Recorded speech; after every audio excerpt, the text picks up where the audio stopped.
যখন দেখবেন বৃষ্টি হচ্ছে তখন দোয়া করবেন, দোয়া কবুল হবে ইনশাআল্লাহ। দোয়া করার আগে একবার বলবেন আলহামদুলিল্লাহ, কমপক্ষে একবার বলবেন আলহামদুলিল্লাহ রাব্বিল আলামিন, একবার কমপক্ষে। মানে প্রথমে আল্লাহর প্রশংসা করবেন, তারপর একবার দরুদ পড়বেন আল্লাহুম্মা সাল্লি আলা মুহাম্মাদ ওয়া সাল্লিম, তারপর হাত তুলে দোয়া শুরু করবেন। বৃষ্টি পড়ছে, দোয়া শুরু করে দেন, দোয়া কবুল হবে ইনশাআল্লাহ। আজান দিয়েছে, আজান এবং একামতের মাঝখানের সময়টা আছে, এই সময়টা কাজে লাগান, দোয়া কবুল হবে ইনশাআল্লাহ। নামাজে দাঁড়িয়েছেন, সেজদায় গিয়েছেন, সেজদায় দোয়া করেন, দোয়া কবুল হবে ইনশাআল্লাহ। প্রশ্ন করে অনেকে যে ভাই সেজদায় কি বাংলায় দোয়া করা যাবে? হ্যাঁ যাবে, যদি আপনার নামাজটা নফল নামাজ হয়। কোন নামাজ হয়? ফরজ নামাজে করবেন না, নফল নামাজে করতে পারেন ইনশাআল্লাহ। সেজদায় বান্দা আল্লাহর সবচেয়ে কাছাকাছি থাকে, এই সময়ে বেশি বেশি দোয়া করতে রাসূল সাল্লাল্লাহু আলাইহি ওয়াসাল্লাম তাগিদ দিয়েছেন। দোয়া করলে ডাইরেক্ট কবুল হবে ইনশাআল্লাহ। পিতা মাতার খেদমত করে দোয়া করেন, দোয়া কবুল হবে ইনশাআল্লাহ। এখন তো পিতা মাতার খেদমত মানুষ করতে চায় না। এটা সেই যুগ যে যুগে পিতা মাতার সাথে দাস দাসীর মতো আচরণ করা হয়। সন্তানরা ভুলে গেছো তোমরা যে তোমরাও একদিন পিতামাতা হবা। আমরাও কিন্তু একদিন পিতামাতা হব। যারা বিয়ে শাদী করেছে, সন্তান সন্ততি হয়েছে, তারা জানে এই যে প্রসব বেদনার একটা সেকেন্ড, 1 সেকেন্ড বা 1 মিনিট প্রসব যে বেদনা মায়ের হয়, এর ঋণ আমরা সারা জীবনে শোধ করতে পারবো না। পারবেন? এই কারণেই মায়ের পায়ের নিচ জান্নাতের কথা বলা আছে। মাদের সম্মান আল্লাহর কাছে অনেক বেশি, মেয়েদের সম্মান অনেক বেশি। এই নারীবাদী ফ্যামিলিস্টরা যা বুঝিয়েছে, ইসলাম এমন নয়। তো ইসলাম এমন নয়, ইসলামে মেয়ের মর্যাদা সবচেয়ে উপরে। সেই মেয়েদেরকে আমরা এখন কি করেছি? কাপড় চোপড় সব কমিয়ে কমিয়ে বেপর্দা করে রাস্তায় নামিয়ে দিয়েছে। যদি একটা মানুষ নিজের সম্মান না বোঝে, তাকে সম্মান কেউ দিতে পারে? নিজেকে চিনতে শিখুন। আমাদের সম্মান আল্লাহর কাছে অনেক বেশি। এটা বলছিলাম প্রিয় ভাইয়েরা, মায়ের পায়ের নিচে আল্লাহ পাক সন্তানের বেহেশতের কথা বলেছে। মা বোনদেরকে 4টা কাজ করতে বলো, অনলি 4টা কাজ। 5 ওয়াক্ত নামাজ যদি ঠিকমতো পড়তে পারে, 1 নাম্বার। 2, রমজান মাসে রোজা রাখে। 3 নাম্বার, পর্দা ঠিকঠাক মতো করে। আর 4 নাম্বার, স্বামীর আনুগত্য করে। ইনশাআল্লাহ জান্নাতের যে কোনো দরজা দিয়ে ইচ্ছা প্রবেশ করতে পারবে ইনশাআল্লাহ। এখানে স্বামীর আনুগত্যের কথা বলেছি, স্বামীর দাসত্বের কথা বলি না। আনুগত্য দাসত্ব এক জিনিস না। আনুগত্য মানে কি? আনুগত্য মানে আপনি স্বামীর যে কোনো ভালো কাজে আপনি তাকে সায় দিবেন, আনুগত্য। নামাজ পড়তে বলেছে, নামাজ পড়তে হবে। পর্দা করতে বলেছে, আপনি পর্দা করবেন। বেপর্দায় যাবেন, আপনি যাবেন না। এটা আনুগত্য। দাসত্ব কি? দাসত্ব হচ্ছে যে সে ভালো মন্দ যাই বলুক আপনি শুনছেন, এটা দাসত্ব। এটা করবেন না। মা বোনরা 4টা কাজ বাসায় গিয়ে আবার শুনিয়ে দিবেন। নবীজি বলেছেন 4টা কাজ কোনো মেয়ে করলে জান্নাতের যে কোনো দরজা দিয়ে ইচ্ছা প্রবেশ করতে পারবে। 1 নাম্বার, 5 ওয়াক্ত সালাত। 2 নাম্বার, রমজান মাসের সওম রোজা। 3 নাম্বার, পর্দা ঠিকঠাক মতো করবে, লজ্জাস্থানের হেফাজত। এবং 4 নাম্বার, স্বামীর আনুগত্য করা। মায়ের খেদমত করে দোয়া করেন, দোয়া কবুল হবে ইনশাআল্লাহ। বাবার খেদমত করে দোয়া করেন, দোয়া কবুল হবে ইনশাআল্লাহ। কোরআন তেলাওয়াত করে দোয়া করেন, দোয়া কবুল হবে ইনশাআল্লাহ। মনে করেন শেষ রাতে উঠেছেন, মানে শেষ রাত বলতে বোঝাচ্ছি এই ধরেন যে 2টার পর থেকে, এখন 2টা 2:30টার পর থেকে নিয়ে ফজর পর্যন্ত শেষ রাতে উঠেছেন। এই সময় আপনি যা দোয়া করবেন ইনশাআল্লাহ কবুল হবে। হ্যাঁ, বলতে বাধ্য হচ্ছি, এখনকার তরুণ সমাজ ওই 2টা 2:30টার দিকে ওই যে কার কার খেলা থাকে, ওই খেলাগুলো দেখার জন্য ওঠে, তাহাজ্জুদ পড়ার জন্য উঠতে পারে না। অথচ আল্লাহ পাক বলছেন কি, যে শেষ রাতে আল্লাহ পাক প্রথম আসমানে নেমে আসেন এবং আহ্বান করেন, কে আছো আমার কাছে কিছু চাইবে আমি দিব, কে আছো আমার কাছে রিজিক চাইবে দিব, কে আছো আমাকে ডাকবে আমি তোমার ডাকে সাড়া দিব, কে আছো আমার কাছে ক্ষমা চাইবে আমি তোমাকে ক্ষমা করে দিব। প্রিয় যুবক ভাইরা, আল্লাহকে মূল্যায়ন করতে শিখুন। এই সময়গুলোতে দোয়া করলে ইনশাআল্লাহ তাআলা আপনার দোয়া কবুল হবে ইনশাআল্লাহ।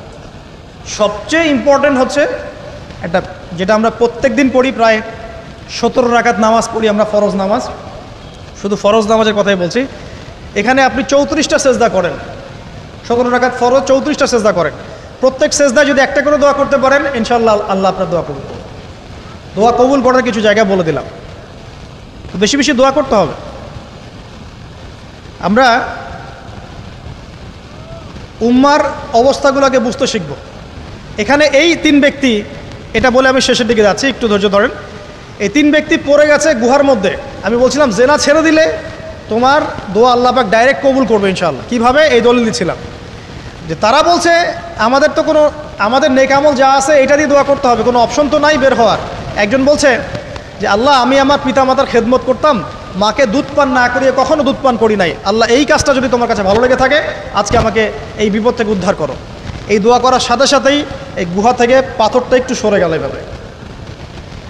আর জড়বস্তু আল্লাহ পাকের হুকুম মানে, আল্লাহ পাকের হুকুম মানে না খালি দুইটা শ্রেণীর মানুষ, এক হচ্ছে মানুষ আর একটা জিন জাতি। এই পুরো প্রকৃতি আল্লাহ পাকের হুকুম মেনে চলে। আর জড় বলতে আসলে কিছু নাই, যদি আমি বোঝানোর জন্য জড় বলেছি, আল্লাহ পাকের হুকুমে সব কিছু জীবন্ত। এই যে মাটিতে আমরা বসে আছি না এখন, এই মাটি কিয়ামতের মাঠে সাক্ষী দিবে যে এখানে মাহফিল হয়েছিল। হ্যাঁ, ওইখানে বসে তুমি টিকটক করেছো, লেকচার শুনো নাই ভালো করে। একটা মাহফিলে যাচ্ছিলাম, দেখলাম যে এখন স্টেজে উঠি নাই, ওই সুযোগে দেখলাম যুব সমাজ রাস্তার পাশে দাঁড়িয়ে সিগারেট খাচ্ছে, ব্রেক নিচ্ছে আর কি, চা সিগারেটের ব্রেক। হুজুর আসলে আলোচনা শুনবো। এখানে এসে যদি আমরা মানে কোরআন সুন্নাহর বাইরে কোনো কাজ করি, এই মাটি আবার সাক্ষী দিবে। এটা দলিল কোথায় আছে? সূরা জিলজাল পড়ে দেখবেন। সূরা জিলজালের মধ্যে দলিল আছে যে আল্লাহ পাকের হুকুমে এই জমিন কথা বলবে ইনশাআল্লাহ, আল্লাহ পাক হুকুম করলে।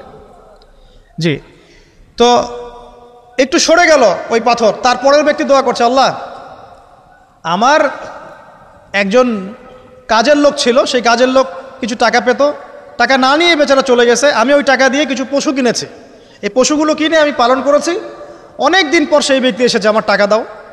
তখন আমি বলেছিলাম যে এই যতগুলো পশু দেখছো সব তোমার। সেই লোক বলছে আমার সাথে কি ঠাট্টা করছো? বলছে না, ঠাট্টা করছি না, তোমার টাকা দিয়ে আমি পশু কিনেছিলাম, এই প্রজনন হতে হতে হতে আজকে এতগুলো হয়েছে, সব তোমার, নিয়ে যাও। আল্লাহ কলিজা দেখেন, আসলে দান করার জন্য কলিজা লাগে, টাকা লাগে না। আল্লাহর পথে দান করার জন্যে কলিজা লাগে, টাকা লাগে না। আর কিছু মনে করবেন না, আমি বিভিন্ন মাহফিলে যাচ্ছি, একটা কমন দৃশ্য দেখি এই কালেকশনের। আমার জানা নাই যে এভাবে নাম লিখিয়ে কোনো কালেকশন নবীর যুগ থেকে হয়েছে, আমার জানা নেই। বরং কতটুক দিয়েছে এটা গোপন রাখলেই ভালো। কে দিয়েছে, কত দিয়েছে জানানোর কোনো দরকার নাই। দিয়েছে, নিয়ে চলে আসবেন, শেষ। আমরা কাকে সন্তুষ্ট করার জন্য দেই? আল্লাহ জানলেই তো যথেষ্ট। কি দরকার জনগণ জানতেই হবে আমি 5,000 টাকা দিয়েছি? এতে আমার লাভটা কি? নেকি উল্টা আরো কমে গেল। উল্টা 7 শ্রেণীর মানুষ, একটা হাদিস আছে, 7 শ্রেণীর মানুষ কিয়ামতের মাঠে আরশের ছায়া পাবে। কিসের ছায়া পাবে? আরশের ছায়া, যে ছায়া ছাড়া কোনো ছায়া থাকবে না। ওর মধ্যে এক শ্রেণী হচ্ছে ওই ব্যক্তি যে এত গোপনে দান করে, তার বাম হাত জানে না ডান হাত কি দান করছে। এই ব্যক্তি আরশের ছায়া পাবে ইনশাআল্লাহ। তো দুনিয়া যদি উদ্দেশ্য থাকে, নাম প্রকাশ করা, জাহির করার উদ্দেশ্য থাকে, বা যদি এমন হয় যে এখানে লৌকিকতা উদ্দেশ্য থাকে, নেকি নষ্ট হয়ে যেতে পারে, সুযোগ আছে, চান্স আছে। তো এই ট্রেডিশনগুলো বন্ধ করলে মনে হয় ভালো হয়। এটা আমার পরামর্শ, বাকি এটা বিবেচনা আপনাদের। আর এই ব্যক্তি বলছে আমি এই সব কিছু দান করে দিয়েছি। দেখেন, দান করতে কি লাগে? কলিজা লাগে, টাকা লাগে না কিন্তু। আসলে দান করতে কলিজা লাগে। অনেক রিক্সাওয়ালাকে দেখেছে আমরা, 100 টাকা দান করে দিল, মসজিদের জন্য দান চাচ্ছে, 100 টাকা দান করে দিল। আর অনেক দেখবেন বিত্তশালী, ঢাকা শহরে যাচ্ছি বনানী গুলশান দিয়ে, দান করতে চাইলে 2 টাকা দিচ্ছে, 5 টাকা দিচ্ছে, এমন হয় না? দান করতে কলিজা লাগে। আর একটা কথা মনে রাখবেন, আপনি যত দান করবেন আল্লাহ আপনাকে তত বেশি দিবেন ইনশাআল্লাহ। ইনশাআল্লাহ আল্লাহ পাকের খাজানা যে এত প্রচুর, আপনি দান করলে কমে যাবে এই চিন্তাই করবেন না কখনো। তবে সবচেয়ে সেরা দান কোনটা জানেন? আপনার প্রয়োজন আছে এখন, এই প্রয়োজনের সময় দানটা হচ্ছে সেরা দান। এবং সবচেয়ে উত্তম খরচ কোনটা? সবচেয়ে উত্তম খরচ হচ্ছে আপনার পরিবারের পিছনে খরচ। আপনার পরিবারের পিছনে খরচটা আপনার সবচেয়ে শ্রেষ্ঠ খরচ। আর দান করে মধ্যম পন্থায়, এমন হবে না যে নিঃস্ব হয়ে গেলেন দান করে একদম, আবার এমন না যে কৃপণতা প্রদর্শন হচ্ছে, এমনও না। মধ্যম পন্থায় দান খয়রাত করবে ইনশাআল্লাহ। আর কিয়ামতের মাঠে মানুষ তার দানের ছায়ায় থাকবে ইনশাআল্লাহ। যে যত দান করবে ওই ছায়ার নিচে সে থাকবে। এই ব্যক্তি সব দান করে দিয়েছিল, যাও সব গরু ছাগল তোমার। তৃতীয় ব্যক্তি, পাথর সরে গেল একটু, তৃতীয় ব্যক্তি, যুবক তোমাকে বলছি ভাই, তৃতীয় ব্যক্তি আল্লাহর কাছে বলছে, আল্লাহ আমার একজন সুন্দরী চাচাতো বোন ছিল, আছে না তোমাদের কাজিন, এবং তাকে আমি খুব ভালোবাসতাম। ওই যে এখন বয়ফ্রেন্ড গার্লফ্রেন্ড ফ্রি মিক্সিং, যেটা খুব ভালোবাসতাম। তো তাকে আমি পেতে চাইতাম, তাই আমি তাকে অফার করি সে বলে যে না, আমাকে 100 স্বর্ণ মুদ্রা না দিলে আমি রাজি না। 100 স্বর্ণ মুদ্রা। এই মেয়ের অবশ্য অনেক ডিমান্ড ছিল, তাহলে বোঝা গেল 100 স্বর্ণ মুদ্রা মানে অনেক। জানেন, এখন তো দেখা যায় 1500 টাকা 2000 টাকা দিয়ে মেয়ে তার ইজ্জত বিক্রি করে ফেলছে। 100 স্বর্ণ মুদ্রা, আর কাউকে কিছু দেওয়াই লাগে না, এমনি বিক্রি করে ফেলে। কত প্রশ্ন, কত যে প্রশ্ন আসে আমাদের কাছে যে ভাই বা হুজুর বা ভাইয়া ওস্তাদ, কত জীবনে এক পর্যায়ে ভুল করেছি, এরকম জেনায় লিপ্ত হয়ে গিয়েছিলাম, প্রেম করেছি ইত্যাদি, আমি কী করবো, আমার কি ভালো হওয়ার রাস্তা আছে কিনা, বা আমি তওবা করে ফিরে আসছি, আমি কি এখন বিয়ে করতে পারবো কিনা। প্রশ্নের শেষ নাই। বেশিরভাগ প্রশ্ন এরকমই আসে এখন। আরেকটা বেশি বেশি প্রশ্ন আসে, ভাই ওস্তাদ হুজুর, আমার স্বামী পরকীয়া আসক্ত, আমার স্বামী পরকীয়া আসক্ত, আমাকে দেখে না, এই হয় সে, এইগুলো প্রশ্ন বেশি। পারিবারিক জেনা কেন্দ্রিক যত প্রশ্ন আসে, অন্য কোনো কেন্দ্রিক প্রশ্ন এত আসা, মানে এই যুগটা কি হয়েছে, মানে মানুষকে জেনা উন্মুক্ত করে দিয়েছে একেবারে। একদম স্কুল লাইফ থেকে শুরু হবে বয়ফ্রেন্ড গার্লফ্রেন্ড ফ্রি মিক্সিং, এই বন্ধু বন্ধু পড়তে পড়তেই জেনা হয়ে যায়। কলেজ লাইফে গিয়ে আরও বড় জেনা। ইউনিভার্সিটিতে গেলে তো আর কোনো পাত্তাই নাই। ইউনিভার্সিটির খুব কম ছেলে পাবেন সিগারেট খায় না, এবং খুব কম ছেলে মেয়ে পাবেন যারা এই অবৈধ প্রেম করছে না, খুব কম। এটাকে আমরা প্রমোট করছি আবার। বিশ্বাস করেন শুধুমাত্র সরাসরি সেক্সুয়াল সম্পর্কটাই জেনা নয়, এই মিক্সিংটাও জেনা আল্লাহ পাক বলেছে। এবং এতে করে আমাদের যুব সমাজে অধঃপতনটা হয়েছে, এটা অন্য কোনোভাবে হয় নাই। কারণ সূরা আলে ইমরান পড়ে দেখবেন আল্লাহ পাক বলছেন যুয়িনা লিন-নাস হুব্বুশ শাহওয়াতি মিনান নিসা, মেয়েদের মধ্যে ছেলেদের জন্য সবচেয়ে বেশি শাহওয়াত আছে, শাহওয়াত খাহেসাত, এটা সবচেয়ে বেশি আকর্ষণ করে ছেলেদেরকে। সমাজের কাঠামো ভেঙে যাচ্ছে তো, সমাজের কাঠামো ভেঙে। আমরা তো বাইরে ভালো মানুষের লেবাস পরে আছি, দেখবেন বহু পরিবারে পরকীয়া চলছে, জানেন না, ভিতরে ভিতরে ভিতরে ভিতরে। আমরা তো লজ্জা এগুলো বলি না, চোখ লজ্জায় বলি না, চলছে এগুলো এখন কমন হয়ে গেছে। যে ফ্যাশন শোর নামে, বিউটি কন্টেস্টের নামে, এই সেই, মানে অশ্লীলতাকে প্রমোট করা হচ্ছে চতুর্দিক থেকে। রেপ ধর্ষণ দিন দিন বাড়ছে আর বাড়ছে। বাচ্চা কাচ্চা, ছোট ছোট বাচ্চা মেয়ে পর্যন্ত রেহাই পাচ্ছে না। এই কয়দিন আগে একটা মেয়েকে কত পিস পিস করে ভাসিয়ে দিয়েছে একেবারে, দেখেন নাই? কোথায় আছেন? সমাজটা কোথায় গেছে? আমরা ভালো মানুষের মুখোশ পরে বসে আছি।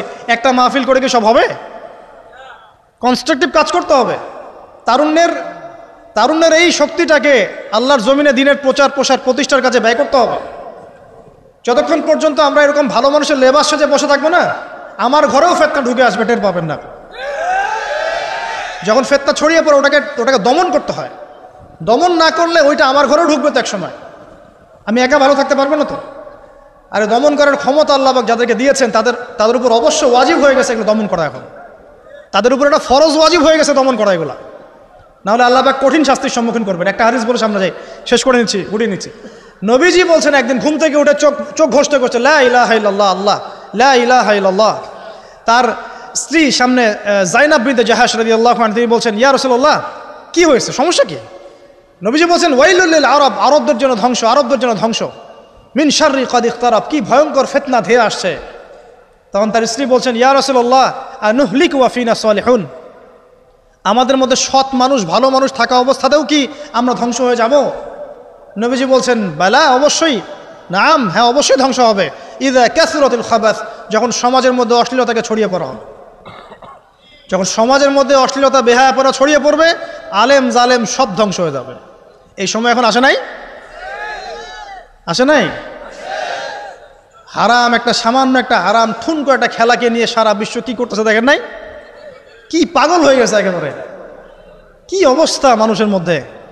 কে খেলে তারও ঠিক নাই, ওই দেশের লোক আমাকে চিনে কিনা তারও ঠিক নাই, নিজের কোনো ব্যক্তিত্ব গায়রত কিছুই নাই।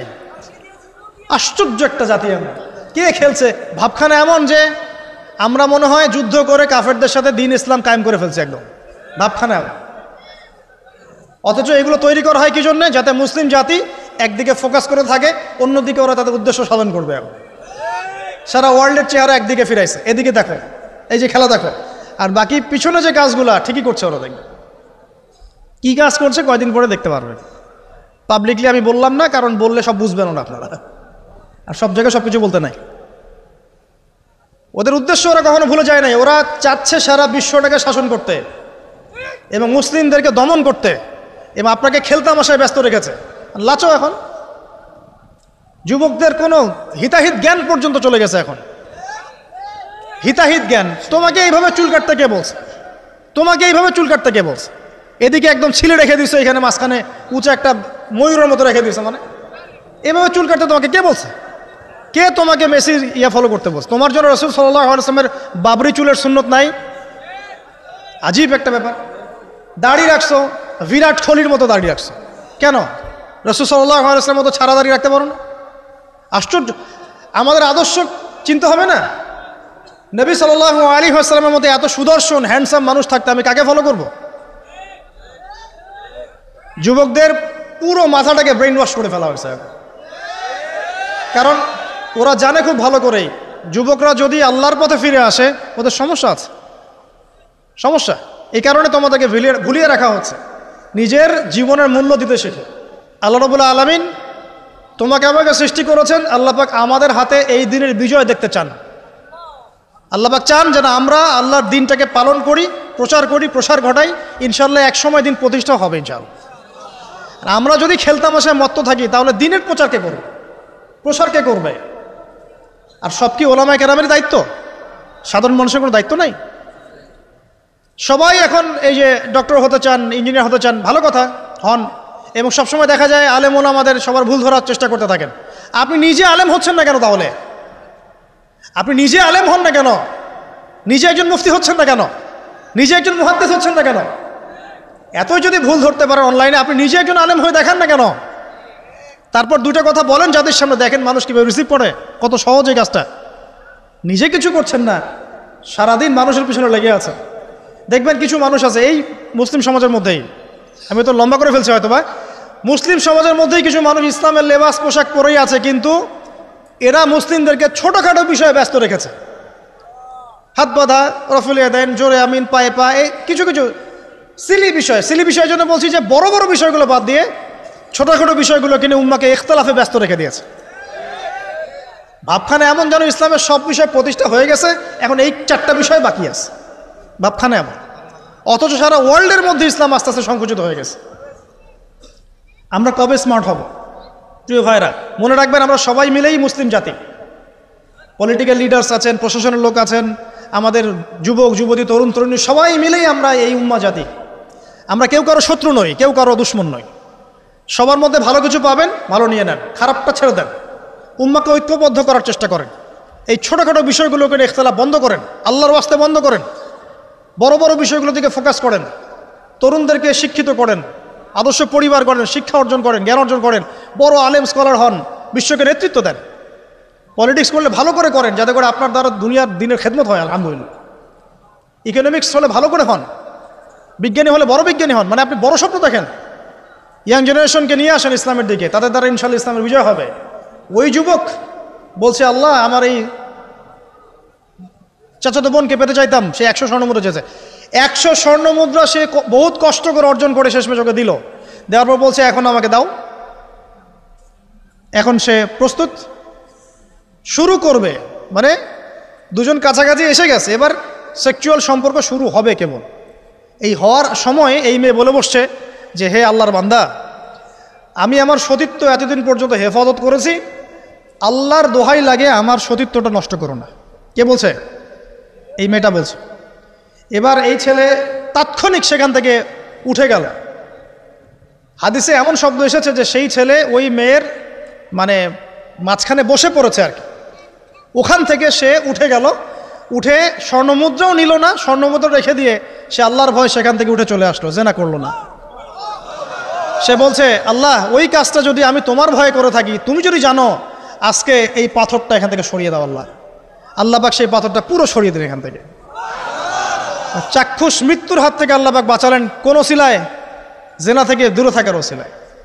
প্রিয় যুবক ভাই এবং যুবতীদেরকে বলবো, চারিত্রিক পবিত্রতা হেফাজত করেন, আল্লাহর ওয়াস্তে নিজের জীবনটাকে পবিত্র করেন, দিনের ইলম অর্জন করেন, বেশি বেশি আমল করেন, ভালো কাজে ব্যস্ত থাকেন, সমাজ কল্যাণমূলক কাজ করেন, বেশি ভালো কাজে ব্যস্ত থাকেন। খারাপ সার্কেলের সাথে মিশিয়েন না, ভালো সার্কেলে মিশেন। আলেম ওলামার সাথে সম্পর্ক রাখেন, মাদ্রাসার সাথে একটু যোগাযোগ রাখেন, দিনী হালাকাগুলোয় বসেন। এই অহেতুক ফাহেসা কাজগুলোতে সময় নষ্ট করেন না। কোরআন তেলাওয়াত করেন, বেশি বেশি করেন, দিনী বইপত্র পড়েন।